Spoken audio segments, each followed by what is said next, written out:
Chapter 20, London Disaster. Reed walks into the room as his expressions are tight. "Guys, we got a serious problem," Reed tells them. The team gathered around in another room, which looked like a lab as he powered up the projector. The screen flickered with charts, star maps, and data points. "I've been cross-referencing the surfer's radiation through every astronomical database," Reed explained before showing the dead plants as he continues. "Altair 7, Rigel 3, Vega 6. Ben looks at the projector before it Reed. "He's been to all these planets," Ben asks as Reed nod. "And now they are lifeless, Baron, some even shattered. Everywhere this surfer goes, 8 days later the planet dies," Reed explained again. Madison's brow furrowed, her arms crossing as she studied the screen. "So, you're saying this surfer isn't just on some joyride? He could be working with someone like Unicron or Unicron himself." Reed glanced at her sharply, pausing for a beat before looking back at the data. "That's one possibility." "And how are we gonna stop him? We do not even know where he is," Ben asked as he looked at Reed. "What about the craters?" Susan asks next as she looks over to Reed after checking the projector. Reed clicks on something, and a series of glowing dots appeared on the screen. "They are appearing in a numerical sequence. The last crater was formed in Greenland, so the next sequence should be," Reed said as he tapped a key and coordinates appeared before finishing with. "Latitude, 51 degrees 30 minutes north. Longitude, 0 degrees 7 minutes west." Madison's stomach sank. "London." "Time skip London, on the helicopter." "When he surfaces, you've got to move the fight away from the crowd," Reed instructed, his eyes fixed on the city sprawling beneath them. "No," Johnny said firmly. "He is too fast to be contained. When I see silver, I am hitting him." "Wait, you can't do that," Reed argued. "We've got to stick to the plan and work as a team." Johnny scoffed. "Oh, so we're a team now? That's news to me." Madison shot him a sharp look. "Johnny." Reed looks over to Johnny confused. "What are you talking about?" Reed asks. "You know what I am talking about," Johnny shot back as anger is in his voice. Susan turned to Reed, her eyes narrowing. "Look, we were gonna tell you guys," Reed said after hesitating. Johnny cuts him off. When you moved our stuff out of the Baxter building." "Johnny, this really isn't a good time," Susan steps in. "Kid's got a point, Reed. You should have told us, especially Madison," Ben said to Reed as he looked over to him. Madison nodded, her voice shaking but firm. "We are supposed to be family. You do not just walk away from family without saying a word." All right, that is enough," Reed snapped. "We'll talk about this later." Hager glared at them. "What the hell is wrong with you people?" Reed looked away, ashamed. Madison clenched her fists, her jaw tight. Time skip on the ground. Screams filled the air as chaos erupted. Susan raised her hands, her force field locking into place to hold back the massive wheel before it could crush bystanders. "Got it," Susan gritted out. Ben twists the dial on his watch, his rocky form bursting through as he ran forward. With a grunt, he planted himself beneath the wheel, lifting it higher. "Don't let go," someone shouted from the wheel. Reed stretched his arms, wrapping around the wheel while his lower half is wrapped around the metal that holds and spins the wheel. "Move," Ben barked at the crowd. "Come on, go," a guard yelled, ushering civilians away. The ground rumbled, and then the hole opened.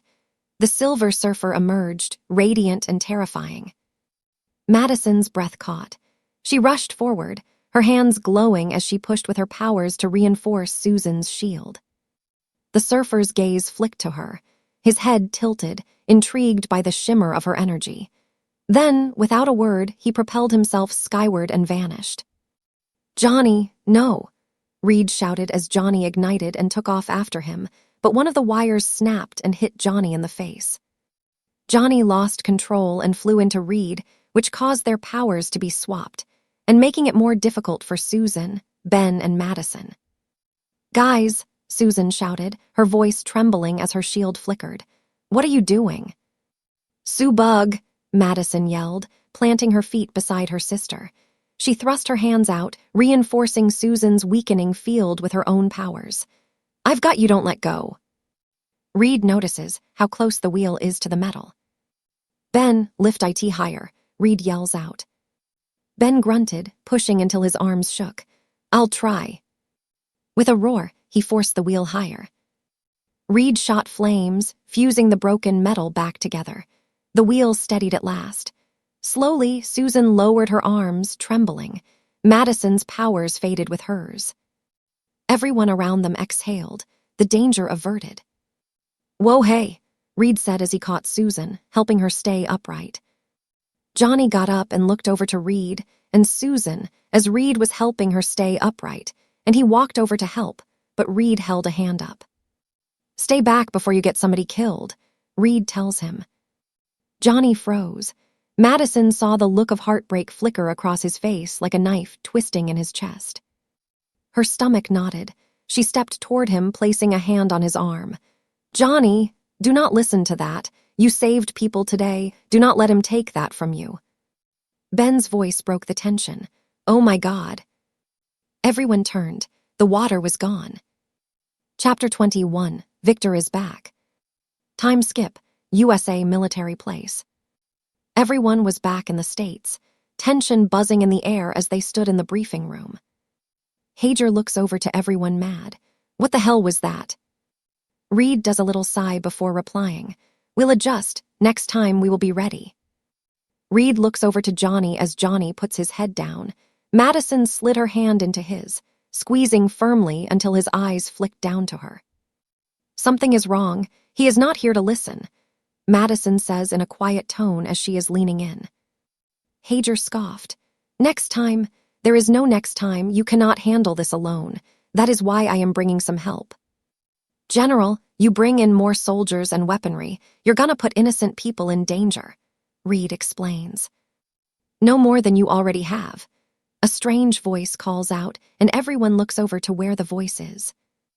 Johnny shot up and stepped in front of Madison protectively as Madison held his hand. "Victor," Reed's voice dropped. "What is the matter? Afraid of ghosts?" Victor laughed. Ben twisted the dial on his watch to turn into the thing before roaring and stomping over to Victor. He slams him against the wall so hard that it cracks spider-webbed outward. Army 1 raised his weapon, shouting, "Look out!" Army 2 echoed, fear in his tone. "Don't move." "Since you're a ghost, you won't mind if I break your little neck," Ben growled out. "Let him go," Hager tells Ben. "Don't you know who that is?" Johnny yells as he points to Victor. Madison moved up beside Johnny, her arms crossed tightly, her gaze locked on doom. "That's not a man you want anywhere near this fight." "He's Victor Von Doom. He is here under my orders," Hager said as his tone is cold. Reed looks over to Hager for a moment, then back to Ben before reluctantly saying, "Ben, let him go." Ben looks at Reed for a moment before letting go of Victor, who starts gagging and coughing as the air comes back to his lungs, as Ben twists the dial on his watch again to turn him back into himself. "How is this possible? How are you still alive?" Reed asks Victor as his guard stays up. "No thanks to you 5. That's for certain," Victor say as he stood up. "Von Doom's made contact with the alien. He's got valuable information," Hager tells the team. "Information that might just help save the planet," Victor said smugly as he walks over to the team. "Now let's be clear about this, shall we?" He walks over to Reed as he continues.